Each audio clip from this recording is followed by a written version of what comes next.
दोस्तों नमस्कार, आपका अपना ही चैनल सीटेड राजा में आपका स्वागत है। आज हम लोग 2011 जून का previous year paper child and development CDP लेंगे एक्सप्लेन के साथ। चैनल पे आपको 2011 से लेकर 2021 तक का प्रीवियस ईयर पेपर आसान शब्दों में, आसान भाषा में आपको मिलेगा और डिजिटल क्लास दोनों को अगर आप कर लोगे तो इस बार का सीटेड स्मूथली, ट्रिकी वे में, मैजिकल वे में, मक्खन के तरीके से आप निकालोगे। सीटेड का बनना है राजा, सब्सक्राइब करेंगे सीटेड राजा। क्वेश्चन नंबर 1 लेंगे। प्राथमिक स्तर पे एक शिक्षक में निम्न में से किसे सबसे महत्वपूर्ण विशेषता मानना चाहिए?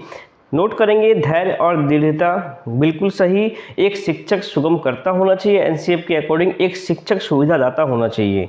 शिक्षण पद्धति और विषयों का ज्ञान में दक्षता, ठीक है, इससे इंपॉर्टेंट ज़्यादा है धैर्य और दृढ़ता होना चाहिए। अति मानक भाषा में पढ़ाने में दक्षता, ऐसा भी नहीं है, पढ़ाने में उत्सुकता, ऐसा भी नहीं है। क्वेश्चन नंबर 2 लेंगे दोस्तों। क्वेश्चन नंबर 2, एक शिक्षक अपने लोकतांत्रिक स्वभाव के कारण विद्यार्थियों को पूरी कक्षा में कहीं भी बैठने की अनुमति देता है। कुछ शिक्षार्थी एक साथ बैठते हैं और चर्चा करते हैं या सामूहिक पठन करते हैं, कुछ चुपचाप बैठकर अपने आप पढ़ते हैं। एक अभिभावक को यह पसंद नहीं आता। इस स्थिति से निपटने के लिए निम्न में से कौन सा तरीका सबसे बेहतर होगा? ऑप्शन 1 चेक करेंगे। अभिभावक को प्रधानाचार्य से अनुरोध करना चाहिए कि वह उनके बच्चे का अनुभाग बदल दे। नहीं दोस्तों, ये कोई प्रॉपर आंसर नहीं मिला। ऑप्शन बी चेक करेंगे। अभिभावकों को शिक्षक पे विश्वास व्यक्त करना चाहिए और शिक्षक के साथ समस्या पे चर्चा करनी चाहिए। बिल्कुल सही, अभिभावक को शिक्षक के साथ एक चर्चा करनी चाहिए। उस प्रॉब्लम को जो भी उनके अंदर है वो दोनों का परमेश्वर बातचीत होते ही वो प्रॉब्लम का शॉर्ट आउट हो जाएगा। ऑप्शन सी चेक करेंगे। अभिभावक को उस विद्यालय से अपने बच्चे को निकाल लेना चाहिए। बिल्कुल नहीं। अभिभावक को प्रधानाचार्य से शिक्षक की शिकायत करनी चाहिए। बिल्कुल नहीं जी दोस्तों। फटाफट दोस्तों क्वेश्चन नंबर 3 लेंगे दोस्तों। क्वेश्चन नंबर 3, वह अवस्था जब बच्चा तार्किक रूप से वस्तु और घटनाओं के विषय में चिंतन प्रारंभ करता है। जी हाँ, तार्किक रूप से। नोट करेंगे, अगर तार्किक आ गया, तार्किक चिंतन, तो मूर्त संक्रियात्मक अवस्था, और अमूर्त चिंतन की बात हो तो औपचारिक संक्रियात्मक अवस्था। नोट डाउन करेंगे। ये पियाजे का 3rd स्टेज है, वो पियाजे का 4th स्टेज है। पियाजे का वीडियो प्लेलिस्ट में है, आसान ट्रिकी वे में। आप एक बार देखोगे तो पियाजे का ट्रिक कभी नहीं भूलोगे। क्वेश्चन नंबर 4 लेंगे दोस्तों। मन का मानचित्र संबंधित है। मन का मानचित्र, ऑप्शन चेक करेंगे। ऑप्शन ए, साहसिक कार्यों की क्रिया योजना से नहीं, बिल्कुल नहीं। मन का चित्र बनाने से, बिल्कुल नहीं। मन की क्रियाशीलता पर अनुसंधान से मन का मानचित्र संबंधित है। बोझ समझ बढ़ाने की तकनीक, बिल्कुल नहीं दोस्तों। क्वेश्चन नंबर 5 लेंगे दोस्तों। विशेष रूप से प्राथमिक स्तर पे विद्यार्थियों को सीखने संबंधी समस्याओं को संबोधित करने का सबसे बेहतर तरीका क्या होगा? अब प्राथमिक स्तर पे नोट डाउन करेंगे। विद्यार्थियों को सिखाने का संबंधी जो समस्या है उससे संबोधित करने के लिए क्या करेंगे? महंगी और चमकदार सहायक सामग्री का प्रयोग करना, बिल्कुल नहीं। सरल और रोचक पाठ्य पुस्तकों का प्रयोग करना, बिल्कुल नहीं। कहानी कथन पद्धति का प्रयोग करना, बिल्कुल नहीं। क्षमता के अनुरूप विभिन्न शिक्षण पद्धतियों का उपयोग करना, बिल्कुल सही। विविध रूप से आप टीएलएम का यूज करेंगे अगर आपके कक्षा में संबंधित अधिगम नियोग्यता बच्चे हैं तो। क्वेश्चन नंबर 6 लेंगे दोस्तों। निम्न में से कौन सा शिक्षार्थियों में सृजनात्मकता का पोषण करता है? जी हाँ, सृजनात्मकता माने क्रिएटिव थिंकिंग, जिनका आईक्यू लेवल 120 समथिंग का होता है। ऑप्शन ए चेक करेंगे। प्रत्येक शिक्षार्थी की अंतर्जात प्रतिभाओं का पोषण करने का अवसर उपलब्ध कराएंगे, बिल्कुल सही। ऑप्शन एक पॉजिटिव टैग वर्ड है। ऑप्शन बी चेक करेंगे। विद्यालय जीवन के प्रारंभ से उपलब्धि के लक्ष्यों पर बल देना, बिल्कुल नहीं। हम बल कभी भी नहीं देंगे, बल एक नेगेटिव टैग वर्ड है। परीक्षा में अच्छे अंकों के लिए विद्यार्थियों को कोचिंग कराना, परीक्षा एक, हमेशा याद रखेंगे, परीक्षा कोचिंग एक नेगेटिव टैग वर्ड है। टैग वर्ड का 2 वीडियो दोस्तों आप कर लोगे, आसान शब्दों में 40 से 50 नंबर आप करके आओगे। अच्छा शिक्षा के व्यवहारिक मूल्यों के लिए विद्यार्थियों का शिक्षण। दोस्तों प्रत्येक विद्यार्थी अंतर्जात प्रतिभा का पोषण करना ही हमें सृजनात्मकता कहलाता है। अच्छा शिक्षा के व्यवहारिक मूल्यों के लिए विद्यार्थियों का शिक्षण, ऐसा भी बिल्कुल नहीं है। ऑप्शन नंबर ए हमारा सही होता है। क्वेश्चन नंबर 7 लेंगे दोस्तों। पियाजे के अनुसार निम्नलिखित में से कौन सी अवस्था में बच्चा अमूर्त संकल्पना के विषय में तार्किक चिंतन करना शुरू करता है। दोस्तों यहाँ पे ये देखेंगे कि अमूर्त संकल्पनाओं के विषय में लेकिन चिंतन कौन सा कर रहा है, तार्किक चिंतन। हमेशा याद रखेंगे, सीटेड आपका IQ लेवल को चेक करता है। यहाँ अमूर्त चिंतन की बातें नहीं हो रही है। अगर अमूर्त चिंतन की बातें होगी तो हमारा औपचारिक संक्रियात्मक अवस्था हो जाएगा, लेकिन क्वेश्चन पूछा जा रहा तार्किक चिंतन जो कि मूर्त संक्रियात्मक अवस्था 7 से 11 साल का होता है। प्रत्यक्ष रूप से बच्चा वहाँ पे तर्क कर पाता है, जो चीज़ सामने है उसके बारे में सोच पाता है। अमूर्त में क्या है, जो उनके अप्रत्यक्ष रूप से जो उनके सामने नहीं है उसके बारे में अमूर्त सोच कल्पना कर सकता है। क्वेश्चन नंबर 8 लेंगे, सीखना समृद्ध हो सकता है यदि कक्षा में अधिक से अधिक शिक्षण सामग्री का प्रयोग किया जाए। ठीक है, ऑप्शन बी चेक करते हैं। शिक्षक विभिन्न प्रकार के व्याख्यान और स्पष्टीकरण का प्रयोग करें। दोस्तों प्राइमरी लेवल पे व्याख्यान एक नेगेटिव है। कक्षा में आवधिक परीक्षाओं का अपेक्षित ध्यान दिया जाना, दोस्तों हमेशा परीक्षा एक नेगेटिव टैग वर्ड है। वास्तविक दुनिया से उदाहरणों को कक्षा में लाया जाए जिसमें विद्यार्थी एक दूसरे का अंत क्रिया करे और शिक्षक उस प्रक्रिया को सुगम बनाए, बिल्कुल सही। एनसीएफ कहती है स्टूडेंट को वास्तविक दुनिया से हमें रिलेट करा के अधिगम शैली को विस्तार देना है। ये नोट डाउन करेंगे और ये सबसे व्यापक आंसर है और हमें व्यापक को ही चूज करना है। क्वेश्चन नंबर 9 लेंगे दोस्तों, निम्नलिखित में से कौन सा कथन को सीखने की प्रक्रिया में विशेषता नहीं माना जा सकता है। दोस्तों नोट डाउन करेंगे, सीखने की प्रक्रिया में विशेषता नहीं माना जा सकता है। ऑप्शन ए चेक करेंगे, सीखना एक व्यापक प्रक्रिया है, बिल्कुल सही। सीखना लक्ष्योन्मुखी है, बिल्कुल सही। अधिगम भी सीखने की प्रक्रिया है, बिल्कुल सही। लेकिन ये बिल्कुल गलत है कि शैक्षिक संस्थान ही एकमात्र स्थान है जहां अधिगम प्राप्त होता है, ये बिल्कुल गलत है। और ही एक नेगेटिव टैग वर्ड है जो वर्ड को लिमिट करता है। दोस्तों जो भी स्टूडेंट होता है, बालक होते हैं, विद्यालय के बाहर भी बहुत कुछ सीखते हैं। विद्यालय एक साधन है, पाठ्य पुस्तक एक साधन है, हमेशा नोट डाउन करेंगे। क्वेश्चन नंबर 10 लेंगे, 5वीं कक्षा के दृष्टिबाधित विद्यार्थी, दो नोट डाउन करेंगे। दृष्टिबाधित विद्यार्थी है, ऑप्शन ए चेक करेंगे कि माता पिता और मित्रों द्वारा उसे दैनिक कार्य को करने में सहायता की जानी चाहिए। ठीक है, आगे चेक करते हैं के साथ कक्षा में समान रूप से व्यवहार किया जाना चाहिए और श्रव्य सीढ़ी के माध्यम से सहायता उपलब्ध करानी चाहिए, बिल्कुल सही। श्रव्य का मतलब है श्रवण, सुनने वाला, सीढ़ी उन्हें हम देंगे, ये बिल्कुल व्यापक आंसर है। ऑप्शन सी चेक करेंगे के साथ कक्षा में विशेष व्यवहार किया जाना चाहिए, ऐसा बिल्कुल नहीं। समावेशी शिक्षा है, सबके साथ बराबर व्यवहार करेंगे। ऑप्शन डी चेक करेंगे, को निचले स्तर के कार्य करने को छूट मिलना चाहिए, बिल्कुल नहीं। ऑप्शन बी हमारा होगा एक्यूरेट। क्वेश्चन नंबर 11 लेंगे, 11, निम्न में से कौन सा बच्चे की सामाजिक मनोवैज्ञानिक आवश्यकता के साथ संबंध नहीं है। जब नहीं के अलावे किंतु परंतु पूछा जाए तो आप त्रिनेत्र को ओपन करेंगे, थर्ड कैमरा ऑन करेंगे अपना। अब कौन सा संबंध नहीं है, संवेगात्मक सुरक्षा के लिए आवश्यकता, ये तो है। शरीर में अपशिष्ट पदार्थों का नियमित रूप से बाहर निकलना, ये बिल्कुल हमारा सामाजिक मनोवैज्ञानिक आवश्यकता के संबंध में नहीं है। अब कोई आदमी शौच में जा रहा है, कोई अपशिष्ट पदार्थ निकाल रहा है, कोई पॉटी कर रहा है, तो ये सामाजिक मनोवैज्ञानिक आवश्यकता के साथ इसका कोई दूर दूर तक अंतर नहीं है। सानिध्य यानी कि संगति की आवश्यकता, जी ये ऐसा नहीं कह सकते। सामाजिक अनुमोदन अथवा सराहना की आवश्यकता, बिल्कुल नहीं। दोस्तों क्वेश्चन नंबर 12 लेंगे, वो कौन सा स्थान है जहां बच्चे के संज्ञानात्मक विकास को सबसे बेहतर तरीके से परिभाषित किया जा सकता है। विद्यालय एवं कक्षा पर्यावरण, जी हाँ बिल्कुल सही। सभागार नहीं, घर में आप सही रूप से संज्ञानात्मक और विकास को सही तरीके से आप नहीं कर सकते हैं। खेल के मैदान में तो आप शारीरिक पक्ष को आप उनका देखेंगे, संज्ञानात्मक विकास को आप देख नहीं पाएंगे। क्वेश्चन नंबर 13 लेंगे दोस्तों, डैश को एक अभिप्रेरित शिक्षण का संकेतक माना जाता है।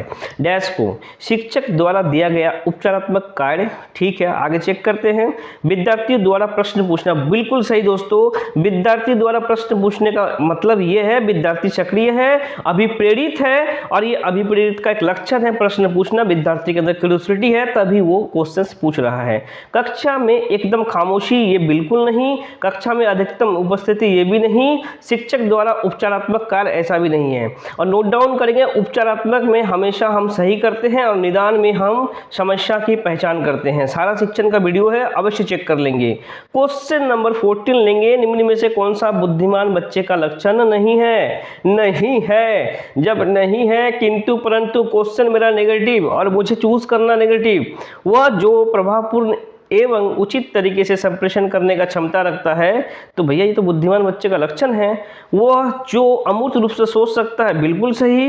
वह जो नए परिवेश में स्वयं को समायोजित कर सकता है, बिल्कुल सही। लेकिन वह जो लंबे निबंधों को बहुत जल्दी रटने की क्षमता रखता है, और रटना हमारा हो गया नेगेटिव। और नेगेटिव नेगेटिव दोस्तों भाई भाई हमेशा याद रखेंगे, ऑप्शन 4 हमारा हो गया सही।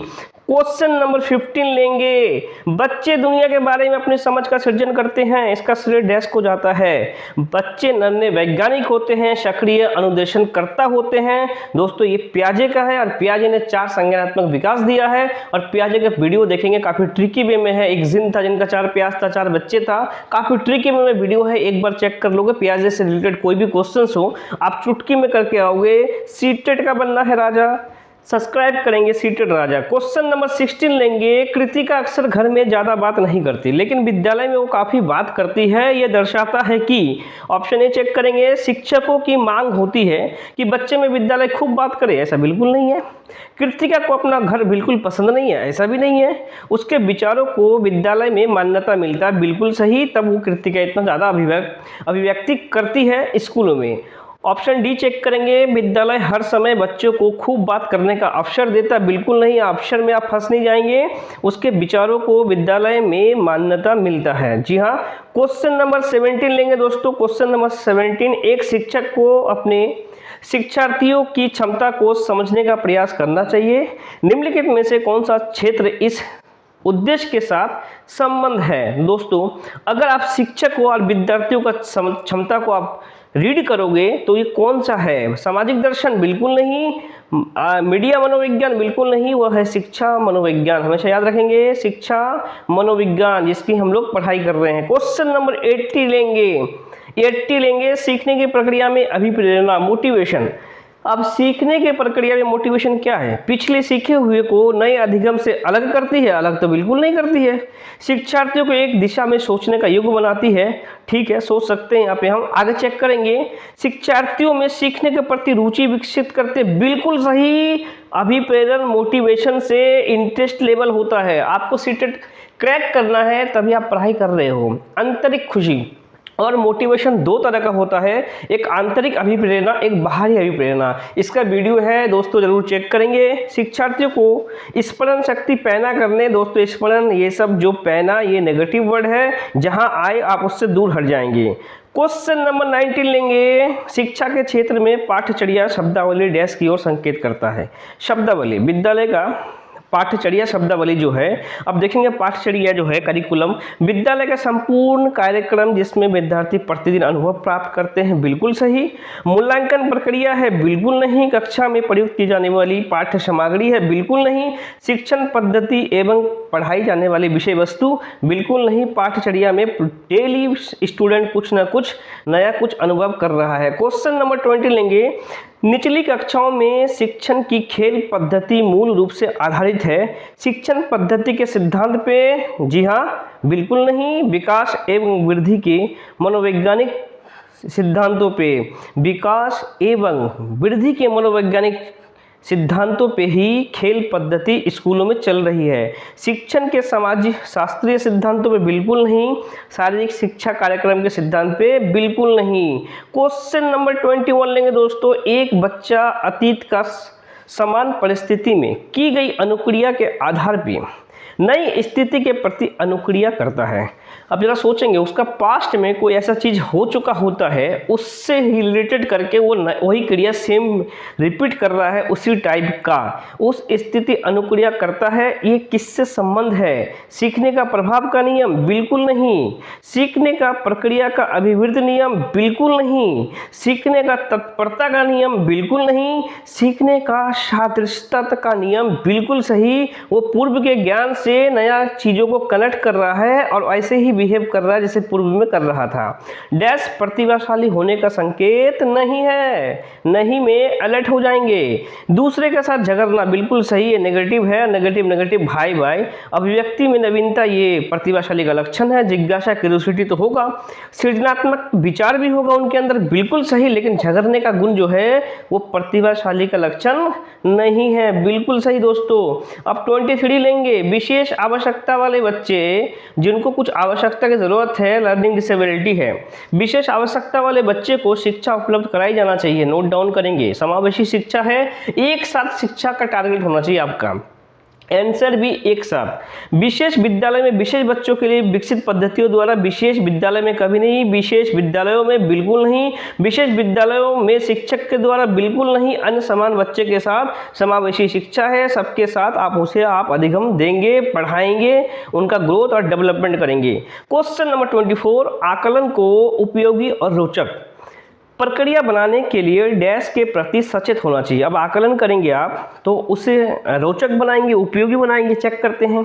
विद्यार्थियों को बुद्धिमान या औसत शिक्षार्थी की उपाधि देना बिल्कुल नहीं, कभी भी हम आकलन में तुलना नहीं करते हैं। शैक्षिक और शैक्षिक क्षेत्रों में विद्यार्थियों के सीखने के बारे में जानकारी प्राप्त करने के लिए विविध तरीकों से प्रयोग करना बिल्कुल सही, विविध तरीकों का हम प्रयोग करते हैं। और याद रखेंगे आकलन जो है मूल्यांकन का एक पार्ट है, इसका वीडियो है दोस्तों, जाके चेक कर लेंगे। मूल्यांकन सतत और व्यापक होता है, शैक्षिक और शैक्षिक पक्षों का होता है, और उसी का एक पार्ट है अवलोकन, जिसको हम लोग बोलते हैं ऑब्जर्वेशन करना, एब्जॉर्व करना, दूर से देखना, एब्जॉर्व करना, ऑब्जर्वेशन को हम आकलन कहते हैं। प्रतिपुष्टि फीडबैक देने के लिए तकनीकी भाषा का प्रयोग बिल्कुल नहीं, तकनीकी एक नेगेटिव चीज है। अलग अलग विद्यार्थियों में तुलना करना, तुलना नहीं करते, तुलना एक नेगेटिव चीज है, हमेशा याद रखेंगे। टेकवर्ड का वीडियो जरूर देखेंगे। अब देखेंगे ये 2 मिनट का वीडियो है प्लेलिस्ट पे, डिस्लेक्सिया, डिस्कैल्कुलिया, डिस्ग्राफिया, मात्र 2 मिनट ट्रिक के साथ। एक बार देख लोगे 5-6 नंबर आपका क्लियर हो जाएगा। चैनल पे है, जरूर देखेंगे। डिस्लेक्सिया किससे संबंधित है? गणितीय विकास बिल्कुल नहीं, पठन विकार बिल्कुल सही, व्यवहार संबंधी विकास बिल्कुल नहीं, मानसिक विकास बिल्कुल नहीं। डिस्लेक्सिया पढ़ने में निर्योग्यता को हम डिस्लेक्सिया कहते हैं, गणित संबंधी को डिस्कैल्कुलिया कहते हैं, लिखने वाले को डिस्ग्राफिया कहते हैं। इसका ट्रिक के साथ वीडियो है, जाकर चेक कर लेंगे, कभी नहीं भूलेंगे। 26, बच्चे को सीखने की प्रक्रिया में माता पिता को डैश भूमिका निभानी चाहिए। हमेशा याद रखेंगे माता पिता को अग्रोन्मुखी और मुख्य वाहक जो है वो परिवार होता है, और परिवार के बाहर जो भी आ जाएगा वो हमारे गौण वाहक हो जाएंगे। सहानुभूति, नकारात्मक ये सब नहीं, तटस्थ ये सब भी नहीं। क्वेश्चन नंबर 27 लेंगे, विकास कभी ना समाप्त होने वाली प्रक्रिया है, क्योंकि विकास निरंतर चलने वाली प्रक्रिया है। ये विचार किससे संबंधित है? तो निरंतरता का सिद्धांत, विकास जो है निरंतर चलने वाली प्रक्रिया है। नोट डाउन करेंगे। अच्छा, और एक सवाल, विकास कब से स्टार्ट होता है? 99% स्टूडेंट कहते हैं जन्म से लेकर जीवन पर्यंत विकास चलता है। बिल्कुल नहीं, विकास जो है प्रसव पूर्ण, जब बच्चा माँ के पेट में कंसीव होता है तभी उसका सर डेवलप होता है, बॉडी होता है, हार्टबीट होता है। प्रसव पूर्ण से जीवन पर्यंत निरंतर चलने वाली प्रक्रिया है, हमेशा याद रखेंगे, निरंतर चलने वाली प्रक्रिया है। विकास कभी भी एक रेखीय नहीं होगा, एक दिशा में विकास नहीं होगा, विकास मल्टीपल होगा। और आनुवांशिकता और पर्यावरण का तालमेल विकास के लिए अंत सबसे ज्यादा जरूरी है, आनुवांशिकता के साथ पर्यावरण, इन्वायरमेंट। नोट डाउन करेंगे। क्वेश्चन नंबर 28 लेंगे, सीखने का अंतर्दृष्टि सिद्धांत को किसने बढ़ावा दिया? पेवलोव, जीन पियाजे, बाइजोस्की। दोस्तों बाइजोस्की ने सामाजिक अधिगम को प्रतिपादित किया था, जीन पियाजे ने संज्ञानात्मक विकास को प्रतिपादित किया था, और पेवलोव ने तो कुत्ते पे उन्होंने रिसर्च किया था। गेस्टल्ट सिद्धांतवादी ने अंतर्दृष्टि का सिद्धांत दिया था। नोट डाउन करेंगे। क्वेश्चन नंबर 29 लेंगे, काफी मैजिकल क्वेश्चंस हैं। निम्न में से किस अवस्था में बच्चे अपने समवयस्क समूह के सक्रिय सदस्य हो जाते हैं? पौरावस्था बिल्कुल नहीं, पूर्व बालावस्था बिल्कुल नहीं, बालावस्था बिल्कुल नहीं, किशोरावस्था। और इसी अवस्था को तूफान की काल भी कहते हैं, दुश्चिंता का काल भी कहते हैं, याद रखेंगे, नोट डाउन करेंगे। और इसी में सक्रिय सदस्य समूह भी होता है, तो अमूर्त चिंतन भी बच्चे कर पाते हैं। क्वेश्चन नंबर 30, आज का लास्ट, काफी मैजिकल क्वेश्चंस। बच्चे के बौद्धिक विकास के लिए, बच्चे के बौद्धिक विकास की 4 विशिष्ट अवस्थाओं की पहचान की गई थी, एरिक्सन द्वारा, स्किनर द्वारा, पियाजे द्वारा। पियाजे ने संज्ञानात्मक विकास के 4 चरण दिए थे, कोहलबर्ग ने तो नैतिक विकास दिया था। जी हाँ दोस्तों, पियाजे का वीडियो है दोस्तों 2011 से लेकर 21 तक का, प्रीवियस ईयर पेपर आसान भाषा में एक्सप्लेन के साथ आपको मिलेगा और डिजिटल कंटेंट क्लास मिलेगा एनसीईआरटी पे आधारित। दोनों को कर लोगे इस बार का सीटेट स्मूथली मैजिकल ट्रिकी वे में, एक अटेम्प्ट में आप मक्खन की तरह निकालोगे। सीटेट का बनना है राजा दोस्तों, सब्सक्राइब करें सीटेट राजा। अगर वीडियो आपको पसंद आया तो लाइक जरूर करें दोस्तों और शेयर करें और एक कमेंट जरूर करना दोस्तों। जय हिंद, जय भारत।